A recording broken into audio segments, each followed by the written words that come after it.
రెట్టింపు ఆశీర్వాదం యొక్క ప్రయోజనాలు.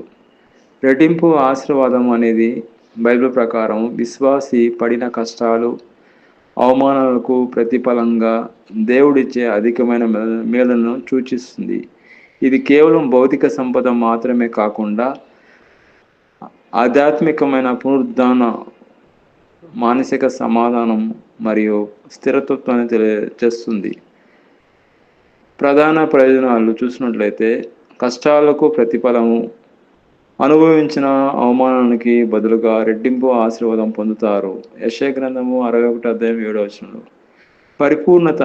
కష్ట సమయాలలో తర్వాత దేవుడు తన పిల్లలను ఓదార్చి స్థిరపరుస్తాడు. సంతృప్తి మరియు ఆనందము. జీవితంలో శాశ్వతమైన ఆనందము మరియు ఆశీర్వాదాలు పొంగి పొరలుతాయి. విజయము. కష్టపడి పనిచేసే వారి ప్రతిభను రెట్టింపు చేసి వారిని ఆశ్రయిస్తాడు.